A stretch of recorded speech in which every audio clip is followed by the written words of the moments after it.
송구영신 예배는 아주 특별한 어떤 시간들이 이렇게 겹쳐져 있습니다. 한 해를 마무리하는 마지막 시간과 새로운 한 해를 시작하는 첫 번째 시간이 만나는 아주 의미 있는 그런 시간입니다. 그런데 오늘 우리가 읽은 이 본문을 보면 좀 그런 분위기와 비슷한 느낌이 들어요. 마지막과 처음이 만나고 있습니다. 예수님이 이 땅에서 사역하시는 걸로 보면 제일 마지막 시간의 이야기고요, 예수님께서 제자들에게 사역을 위임하신 이후에 예수님으로부터 사역을 위임받은 제자들이 이제 첫 발걸음을 내딛는 첫 시간이기도 합니다. 이 두 시간이 만나는 그 내용이 오늘 본문에 기록되어져 있습니다.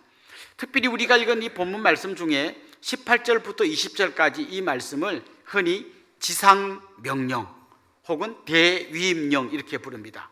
영어로는 The Great Commission이라고 부르는데요, 지상명령이라는 말은 지하명령의 반대말이 아니고 지상, 가장 상위에 있는 가장 중요한 명령이라는 겁니다.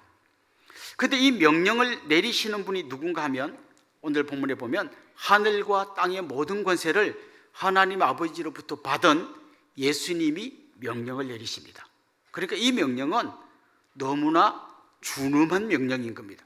그러니까 오늘 이 말씀은 이렇게 하는 게 좋겠다 이렇게 권면하는 것도 아니고, 이렇게 하는 게 어떻겠니 물어보는 것도 아니고, 이렇게 하라라고 하는 하늘과 땅의 권세를 다 가지신 예수 그리스도의 준엄한 명령입니다. 그래서 우리는 이 본문을 지상명령 혹은 대위임령 이렇게 부릅니다. 예수님이 처음 이 땅에 태어나셨을 때는 굉장히 초라한 모습으로 태어나셨잖아요.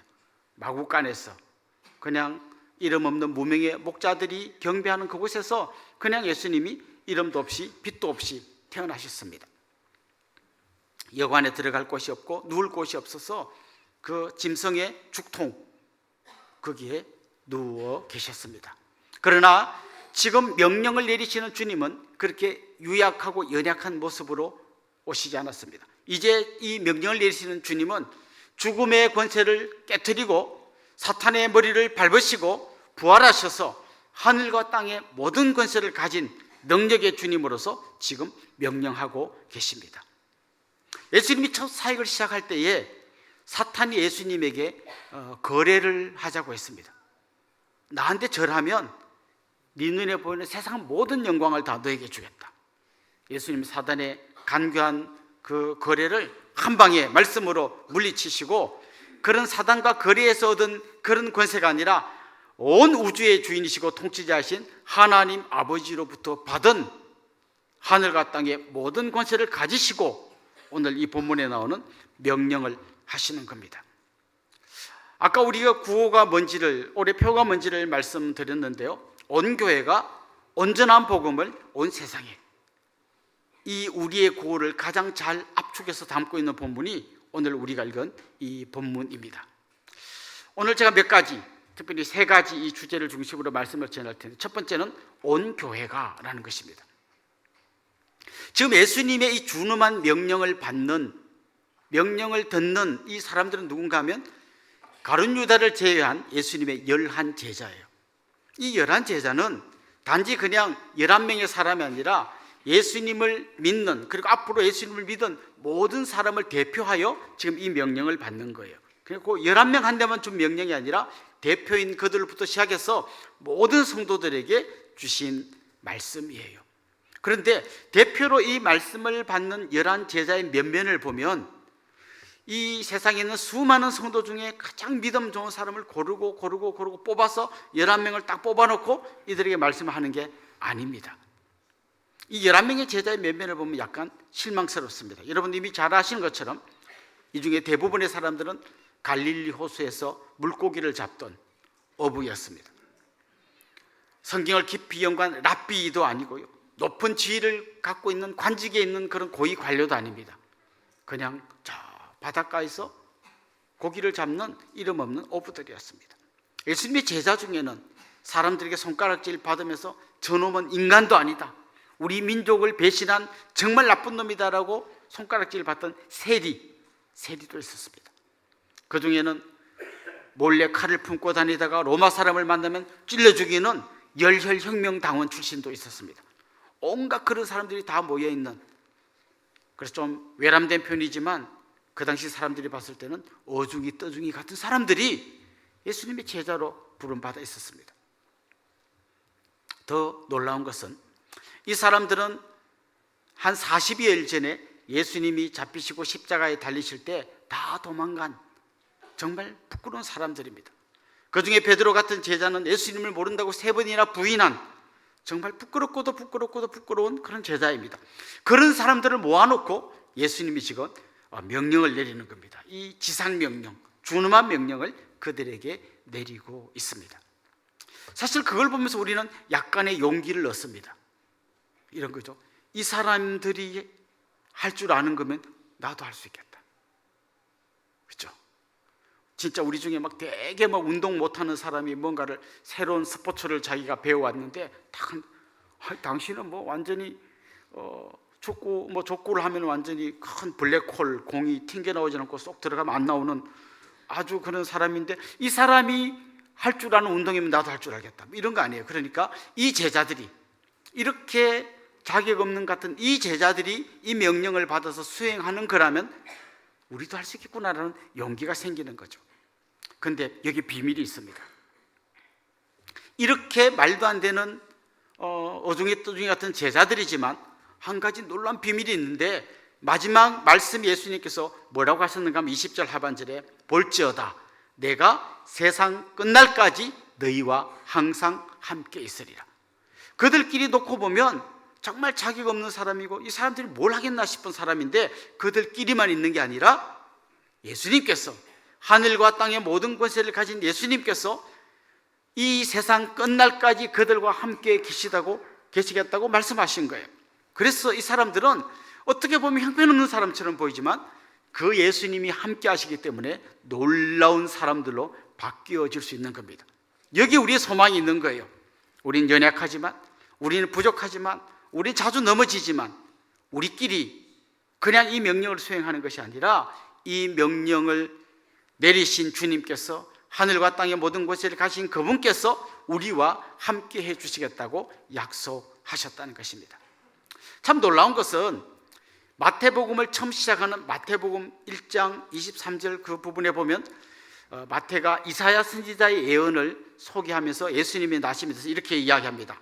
보라, 처녀가 잉태하여 아들을 낳을 것이요 그의 이름은 임마누엘이라 하리라 하셨으니 이를 번역한즉 뭐라 그랬습니까? 하나님이 우리와 함께 계시다 함이라.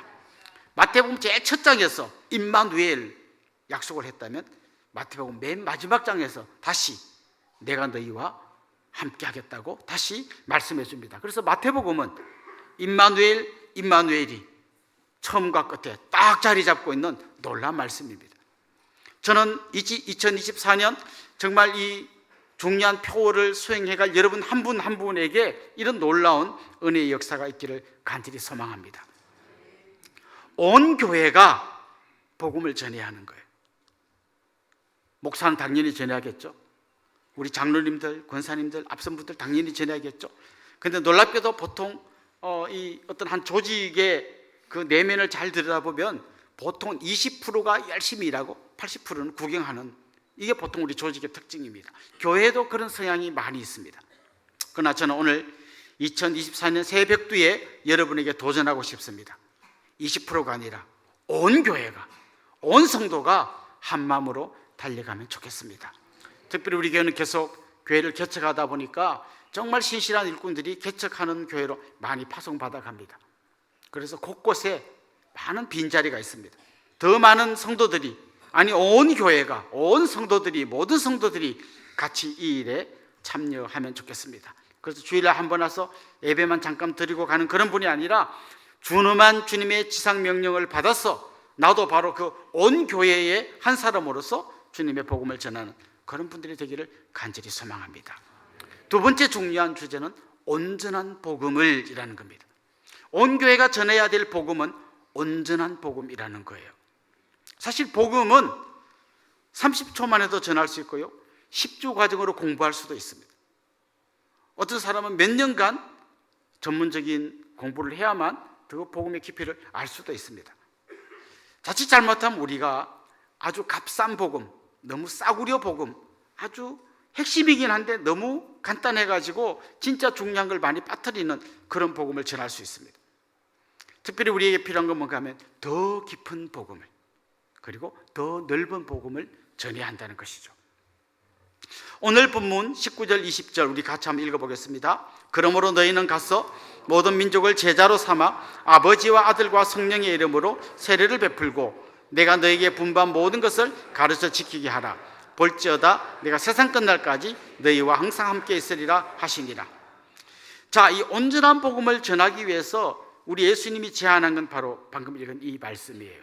여기에 보면 가서 제자로 삼아가지고 세례를 주고 그리고 분부한 모든 것을 가르치게 하라는 여러 동사들이 나온 것 같아 보입니다만은 이 중에 진짜 주 동사는 제자 삼으라라는 거예요. 제자 삼으라.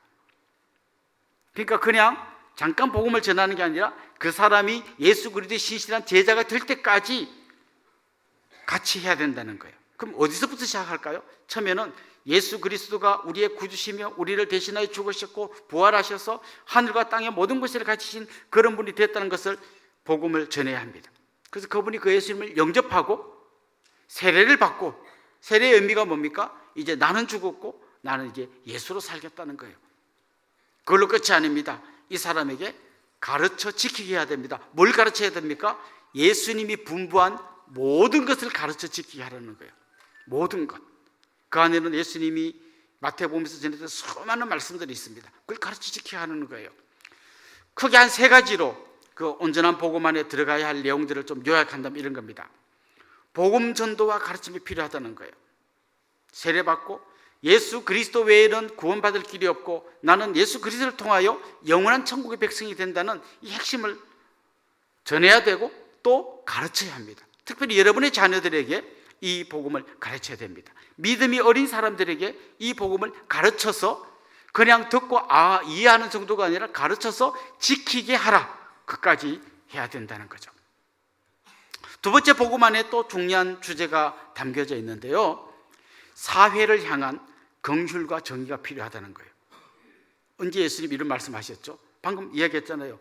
예수님이 가르친 모든 것을 가르쳐 지키게 하라고 했는데 예수님이 분부한 모든 것 안에 보면요, 우리가 빛과 소금으로서의 사명을 감당해야 한다는 것, 또 이번 또 주일날 우리가 말씀을 들었던 것처럼 정말 가난하고 소외되고 병든 사람들, 옥에 갇힌 사람들, 그들을 돌보아야 한다는, 이게 전부 다 예수님의 말씀 안에 녹아 있는 겁니다. 그러니까 복음은 예수 그리스도의 십자가를 통하여 내가 천국 간다는 요게 핵심 뼈대이지만 요것만 있는 게 아니라 그 은혜에 감격한 사람이 그 은혜가 차고 넘쳐서 내 잔이 차고 넘쳐서 옆으로 흘러가서 또 다른 누구에겐가 가난하고 소외되고 병들고 버림받은 그 사람들에게까지 나아가는 이 전체가 다 복음이라는 큰 틀 안에 들어와야 한다는 것이죠.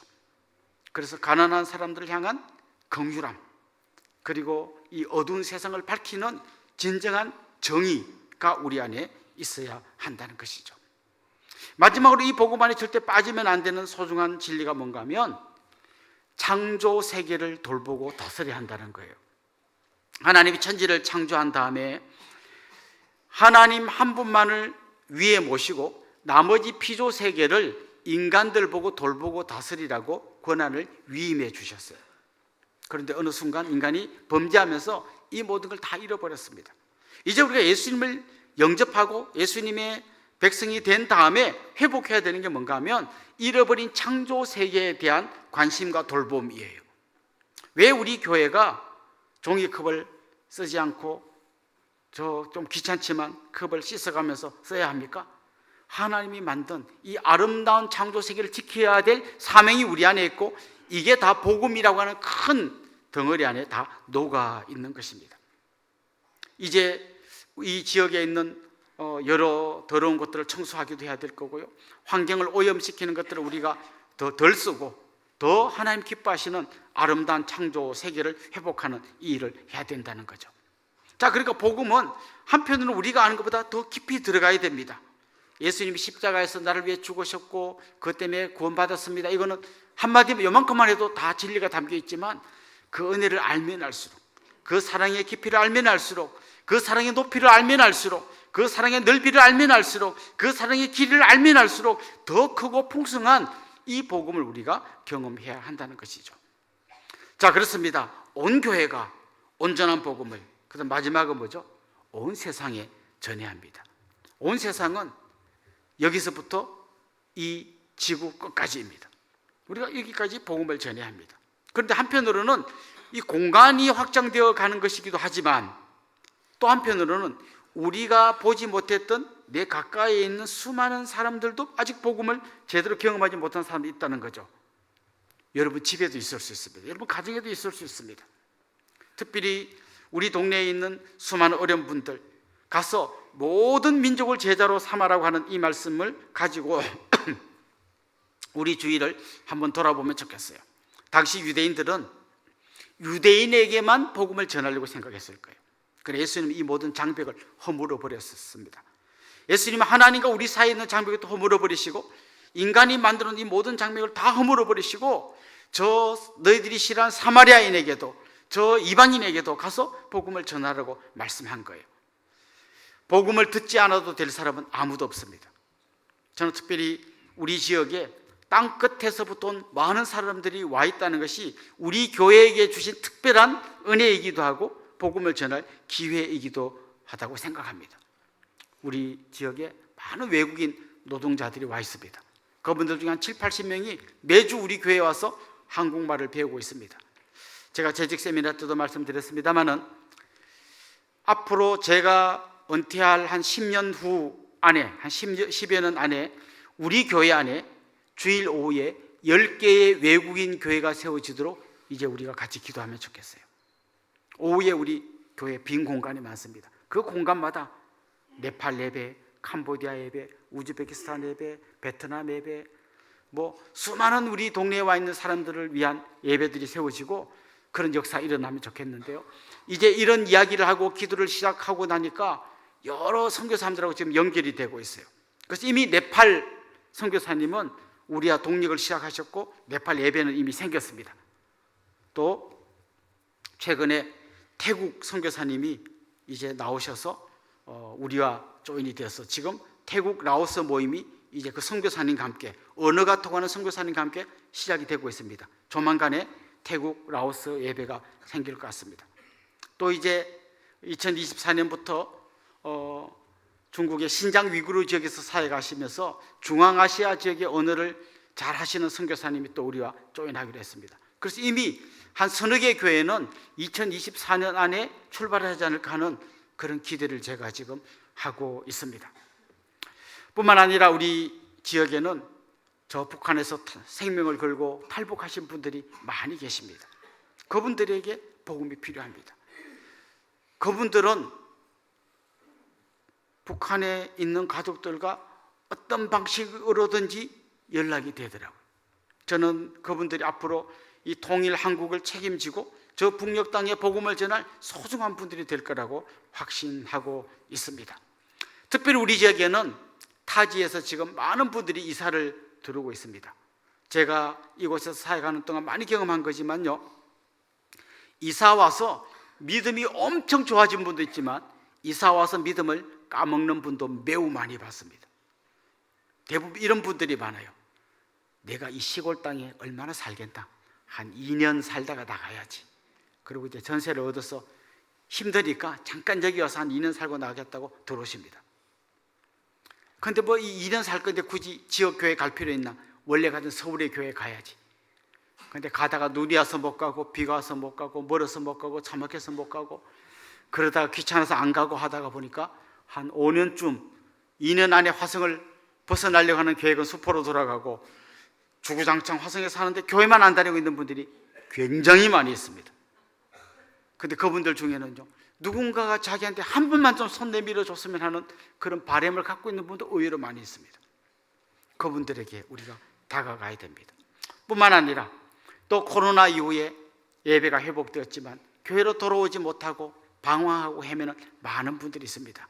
처음에는 유튜브로 예배 드릴 때 옷을 단정히 입고 의자에 앉아서 똑바로 예배를 시작했는데 한 주, 두 주 흘러가다 보니까 점점 추리닝 바람으로 예배를 드리다가 이불에 앉아서 예배드리다가 누워서 예배드리다가 반은 자다가 어느 순간 없어지는 그런 분들이 정말 우리 주위에 아직도 많이 있습니다.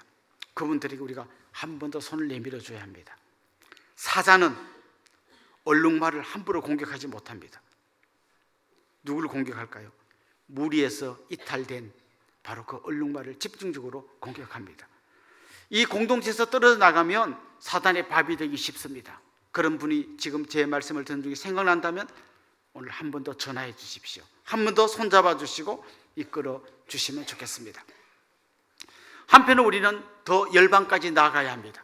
이미 우리가 2분의 선교사를 파송해서 지금 대만에서 사역하고 있습니다. 우리가 후원하는 선교사님들 중에는 저 멀리 남아프리카 공화국부터 가까운 동남아까지 수많은 나라에 있는 우리 선교사님들 우리가 후원하고 기도하고 있습니다. 그분들이 또 그곳에서 사역하도록 도와드려야 합니다. 이렇게 공간으로 볼 뿐만 아니라 시간으로 좀 보면요, 뱃속에 있는 어린아이부터 하나님 나라 가기 직전에 있는 어르신들까지 모든 분들에게 우리가 진짜 복음을 정성껏 전해야 합니다. 그래서 올해 우리 교회가 지금 몇 가지 준비하고 있는데 1월 달에 이제 아마 다음 주쯤에 공사가 시작될 것 같습니다. 저 위에 잠옷실을 키즈 카페 수준으로 정말 아이들과 함께 예배드리기에 가장 좋은 공간으로 지금 공사하려고 준비하고 있습니다. 또 어린아이만 아니라 어르신들을 위한 공간을 지금 또 아름답게 준비하고 있습니다. 그래서 어린아이들부터 어르신에 이르기까지 모든 사람이 정말 이 교회에 와서 말씀을 듣고 자기가 들은 말씀대로 지켜 행하는 그런 자리까지 가도록 저희들이 한 마음으로 달려가려고 합니다. 우리 어린이집에 4세반이 생겼습니다. 4, 5, 6, 7. 또 끝나면 우리 은동교회에 12년 과정으로 들어오게 됩니다. 여기 있는 우리 신혼부부들 아이만 낳으십시오. 우리가 같이 키울 겁니다. 이런 마음으로 우리가 같이 다음 세대를 키워가고 준비해 갈 겁니다. 이 모든 과정이 정말 모든 사람에게, 온 세상에게 복음을 전하는 우리의 비전인 것입니다. 사랑하는 성도 여러분, 올 한 해 가는 동안 여러분 모두가, 온 교회가 온전한 복음을 온 세상에 전하는 그런 귀한 역사가 우리 교회를 통해서 계속하여 일어날 수 있기를 주님의 이름으로 간절히 소망합니다. 기도드리겠습니다. 하나님 아버지, 우리를 놀라운 하나님의 자녀로 불러주시니 감사합니다. 이 감격과 기쁨이 우리 안에서 날마다 샘물처럼 솟구쳐오르게 하시고, 하나님, 우리가 듣고 깨닫고 배우고 훈련받은 이 복음이 우리를 통하여 우리 자녀들에게, 우리 이웃들에게 전해지게 하여 주옵소서. 특히 이 땅에 가난하고 소외된 수많은 사람들, 그분들에게 우리 하나님의 복음이 힘있게 증거될 수 있도록 은혜 위에 은혜를 더하여 주시옵소서. 감사하고 우리 주 예수 그리스도의 이름으로 기도드리옵나이다. 아멘.